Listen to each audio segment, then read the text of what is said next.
Hello everyone, this is Apna from RPIIT Medical and Technical Campus. In today's class, we will discuss about the preservation, collection and handling of other body fluids in a biochemistry lab. तो आज की इस video में हम body fluids के बारे में पढ़ेंगे, कैसे उनको एक बायोकेमिस्ट्री लैब में कलेक्ट किया जाता है, प्रिजर्व करके रखा जाता है और कैसे उनको टेस्ट लगाने के लिए प्रोसीड किया जाता है। इस बारे में हम इस वीडियो में पढ़ेंगे। तो आइए स्टार्ट करते हैं। तो सबसे पहले हमें पता होना चाहिए कि बॉडी फ्लूइड्स होते क्या हैं। तो जो हमारी बॉडी है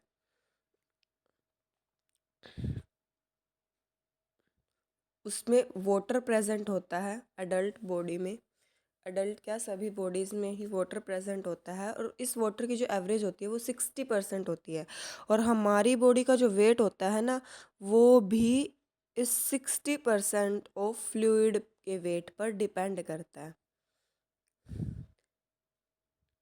तो ये फ्लूइड क्या होते हैं? ये डाइल्यूटेड वाटरी सॉल्यूशंस होते हैं जिनके अंदर केमिकल डिजोल्व्ड होते हैं और ये सेल के आसपास या सेल के अंदर पाए जाते हैं।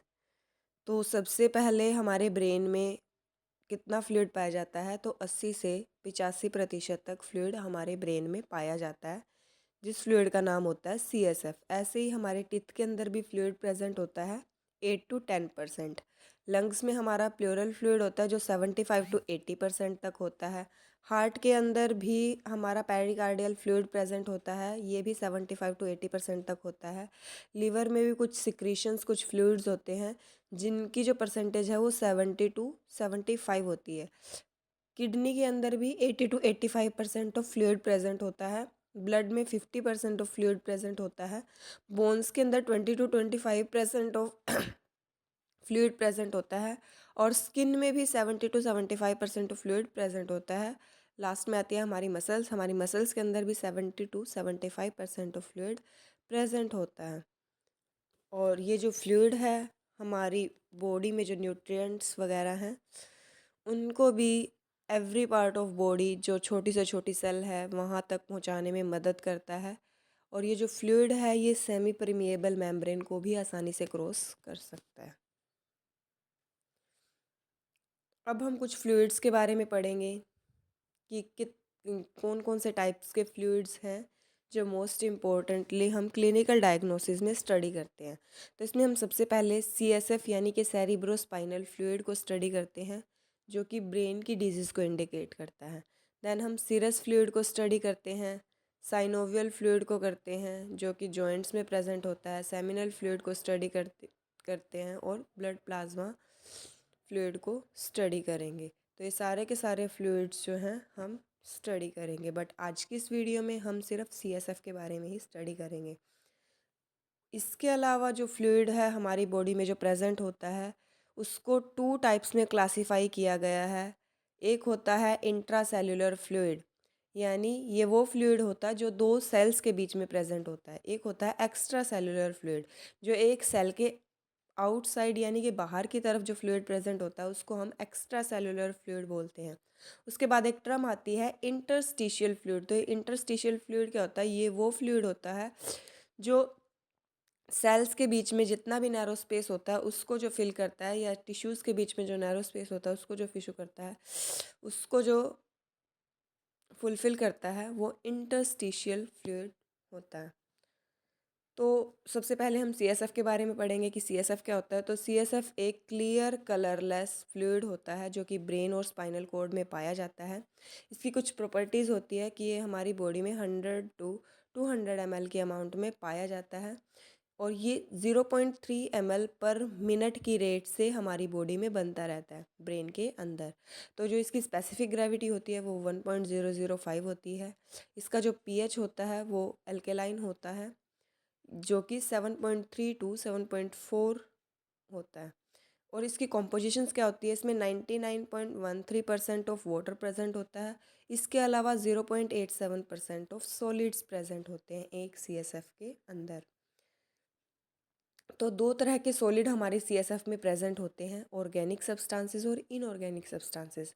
ऑर्गेनिक सब्सटेंसेस के एग्जांपल हैं हमारे amino acids, cholesterol, uric acid और लैक्टिक एसिड।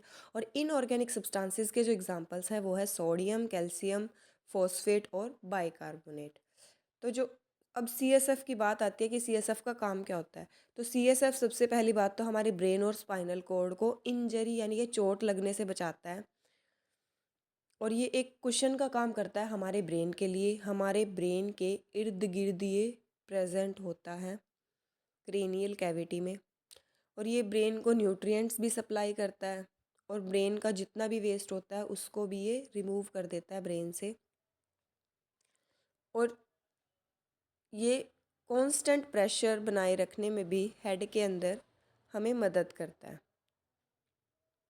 और ये हमारे ब्रेन और स्पाइनल कॉर्ड को मॉइस्ट भी रखता है जो CSF फ्लूइड होता है। अब बात आती है CSF की कलेक्शन की, इसकी CSF को कलेक्ट कैसे किया जाता है। तो अलग अलग तरीके होते हैं CSF को कलेक्ट करने के लिए। मोस्टली हम लंबर पंक्चर वाला जो तरीका है वो अपनाते हैं। इसमें जो स्पेसिमेन होता है उसको कलेक्ट किया जाता है किसके द्वारा, ट्रेंड टेक्नीशियन या ट्रेंड नर्सिस या फिर फिजिशियन ये सैंपल कलेक्ट कर सकता है। इसमें क्या होता है, जो पेशेंट जिसका हमने सैंपल कलेक्ट करना है उसको बाय साइड हमें लेटाना होता है और योर और उसकी जो नीज़ है उसको पुल अप करना होता है toward the chest and chain trunk downward sometime. और उनका जो ट्रंक है वो डाउनवर्ड की तरफ होना चाहिए, यानी बेसिकली हम जैसे उकड़ू बैठते हैं यहाँ पे हमें बैठना नहीं है, लेटना है उसी पोजीशन में जैसे बच्चा गर्भ में होता है उस अवस्था में यहाँ पे पेशेंट को हमें लेटाना होता है, उसको इंस्ट्रक्शंस हमें देने होते हैं। देन उसके बाद हमें क्या करना होता है, जहाँ जिस एरिया से हमें सैंपल लेना है उस एरिया को हमें स्टरलाइज करना होता है अल्कोहल की मदद से, अल्कोहल स्वैब की हेल्प से।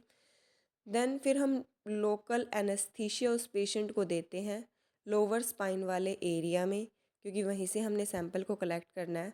उसके बाद एक स्टेराइल पंक्चर नीडल जो है इंजेक्ट करते हैं हम 4th और 5th लंबर वर्टिब्रे में, जिसकी जो डेप्थ होती है वो भी 4 to 5 सेंटीमीटर होती है। जैसे ही हमारी जो नीडल है वो पोजीशन पे आती है, CSF प्रेशर क्रिएट करता है तो हम CSF कलेक्ट कर लेते हैं और हम 1 to 10 ml की क्वांटिटी में CSF को कलेक्ट करते हैं। देन उसके बाद हम नीडल को रिमूव कर देते हैं, उस जो एरिया वो क्लीन किया था उसको हम बैंडेज से कवर कर देते हैं और पेशेंट को थोड़ी देर लेटे रहने के लिए ही बोलते हैं। देन उसको प्रिजर्व कैसे किया जाता है सैंपल को, तो CSF के सैंपल को कभी भी रेफ्रिजरेटर में नहीं रखा जाता है, क्योंकि उससे ह्यूमन इन्फ्लुएंजा जो वायरस होता है वो किल हो जाता है CSF के अंदर अगर प्रेजेंट हो। अगर हम टेस्ट को सेम टाइम पे नहीं लगा सकते हैं तो ये सैंपल को हम रूम टेम्परेचर पे छोड़ सकते हैं। उसके बाद हम कुछ इंपॉर्टेंट प्रिकॉशंस पढ़ेंगे CSF के बारे में। तो जो CSF सैंपल का जो कलेक्शन होता है उसको एग्ज़ामिन करना होता है 1 आवर के अंदर कलेक्ट होने के बाद। अगर स्पेसिमेन को हमें बैक्टीरियल कल्चर के लिए भेजना है तो उसको हम रेफ्रिजरेटर में नहीं रखते हैं, रूम टेम्परेचर पे रखते हैं, क्योंकि रेफ्रिजरेटर में रखने से उसके अंदर जो नाइजीरिया मेनिनजाइटिस प्रेजेंट होता है वो किल हो सकता है कोल्ड टेम्परेचर पे।